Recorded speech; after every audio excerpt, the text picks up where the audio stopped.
बंधु चरण सरोज गुरु मंगल आगार। जैसे वतन होत है भव सागर से पार। रंजित सिमरन मात से नाशत विघ्न अनंत। तात सर्वयारंभ में दयावत है सब संग। मैं अपराधी जन्म का नक्षित भरा विकार। तू दाता दुख मंजिला मेरी करो संभाल। नम्रता और दीनता से भेंट सतगुरु लीजियो। मैं हूँ शरणागत तुम्हारी दास अपना कीजियो। मैं हूँ शरणागत तुम्हारी हृदयासन कीजियो। बोलो जयकारा बोल मेरे शिव महाराज की। बोलो साचे दरबार की। फिर स्वामी जी महाराज की।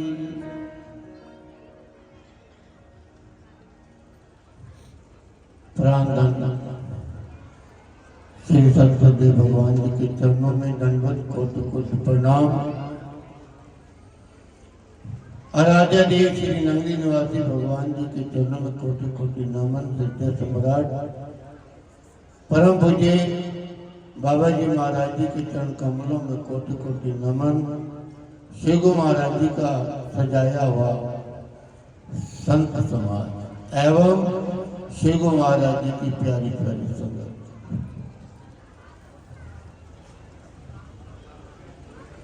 आज हम सब अपने जीवन की घड़ियों को दुरुस्त करने के लिए महापुरुषों के चरण शरण में आए हैं।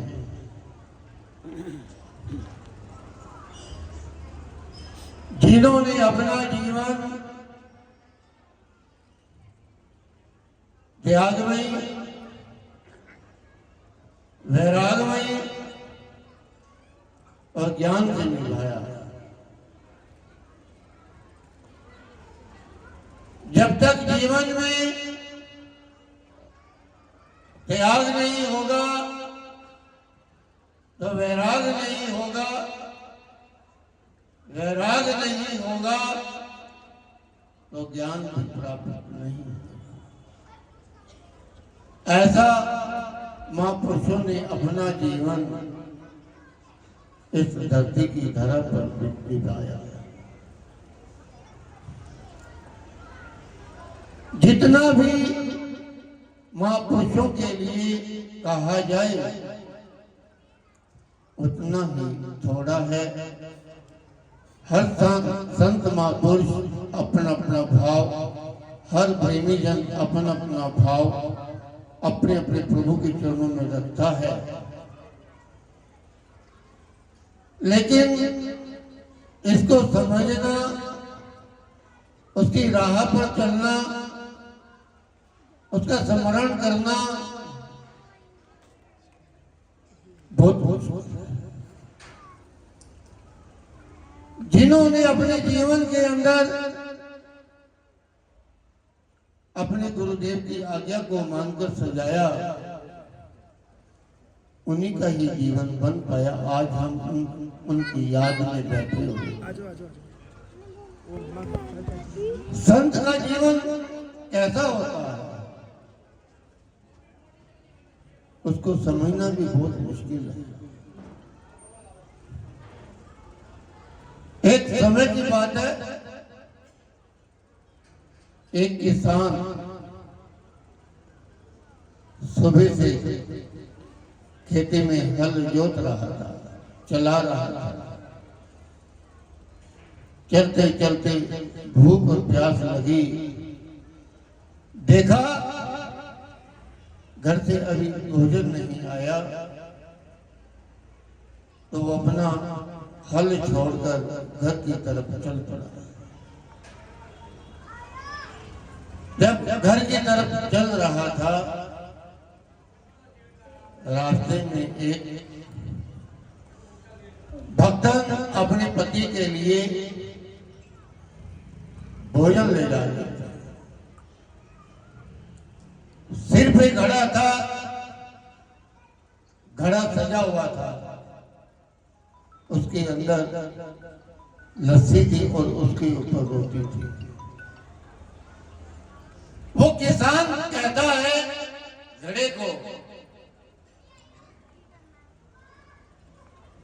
कहते मेरे से अच्छा तो तू है।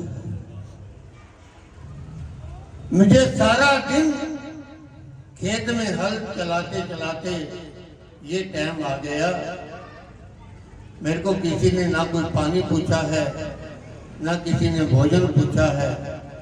एक तेरा जीवन है, कैसे सज धज कर जा रहा है। घड़े ने जवाब दिया, घड़े ने जवाब दिया, ऐ किसान रुक, मुझे सिर पर बैठने के लिए कितना त्याग करना पड़ा, कितना दुख झेलना पड़ा, ये मैं ही जानता। मुझे सारी रात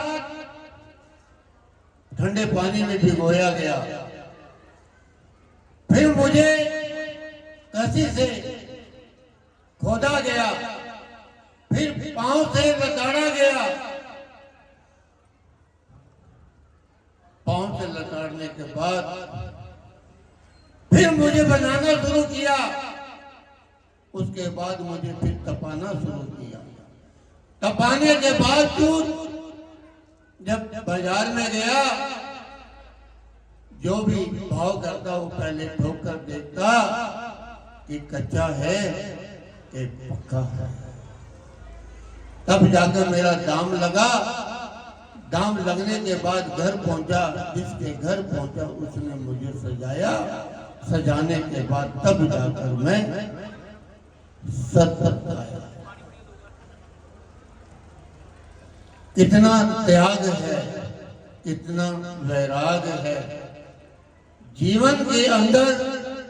जब तक जीव अपने जीवन में नहीं अपनाएगा, तब तक उसका जीवन आगे नहीं बढ़ पाएगा।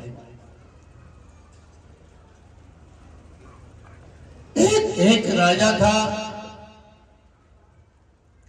उस राजा ने एक पेड़ को बड़ी जोर से कस के पकड़ा हुआ था। जो भी राजगिरी जाता पूछते, राजन क्या हुआ? कहता कि पेड़ ने मुझे पकड़ा हुआ। वो बोले कैसे? राजन है ना जाने कब थोड़ी पे चढ़ा दे। चला दूसरा व्यक्ति आया कि राजन क्या हुआ? कहते कि पेड़ ने पकड़ा हुआ है। लगभग जितने भी वहां पर प्रेमी जन आए, वो पूछते कि राजन क्या हुआ? तो एक ही जवाब कि पेड़ ने मुझे पकड़ा हुआ है। इत्तेफाक वहां से एक महापुरुष निकले। उन्होंने पूछा कि राजन क्या हुआ? कहते कि महाराज मुझे पेड़ ने पकड़ा हुआ है। जैसे ही महापुरुष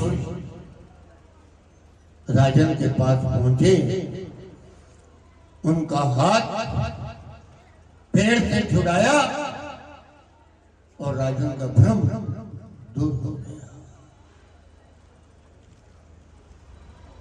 वो राजा महापुरुषों के चरणों में गिर गया।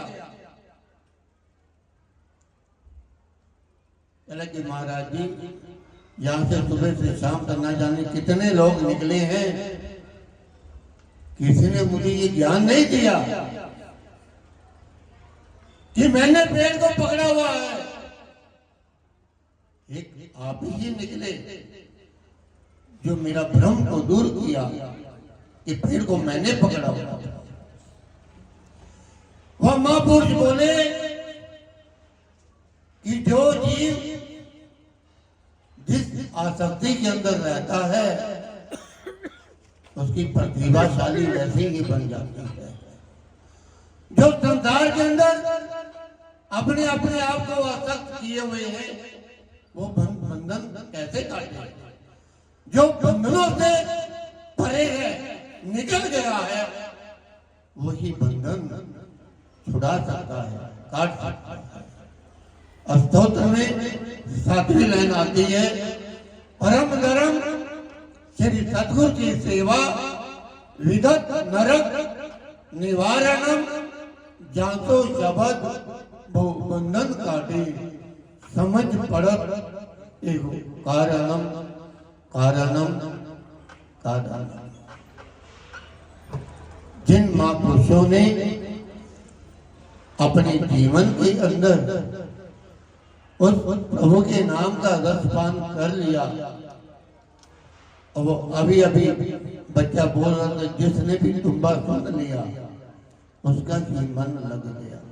यहाँ पर कोई भी ऐसा महापुरुष नहीं है बैठा हुआ जिसने अपने अंदर गट के अंदर वो तुम्बा ना देखा हो, ना सुना हो, ना जाने वो तुम्बे से भी पड़े अपने आप को ले जाकर यहाँ पर बैठे हुए हैं। ये महापुरुषों का दीदार इतना आसान नहीं है। ये संत समाज इतना इकट्ठा करना कोई आसान बात नहीं है। इनके चरणों में भी बैठना कोई आसान बात नहीं है। आप सबके शुभ कर्म है कि ये जो आज महापुरुषों के चरणों में बैठकर इनका दर्शन दीदार करके अपने जीवन को बुलंद करने के लिए बैठे हैं। आप सब सौभाग्यशाली हैं। अपना प्रेम, अपना स्नेह, अपना प्यार गुरुदेव के चरणों में बनाए रखें ताकि हमारा संसार के अंदर आया सफल हो जाए, सफल हो जाए, सफल हो जाए। भलो श्री महाराज की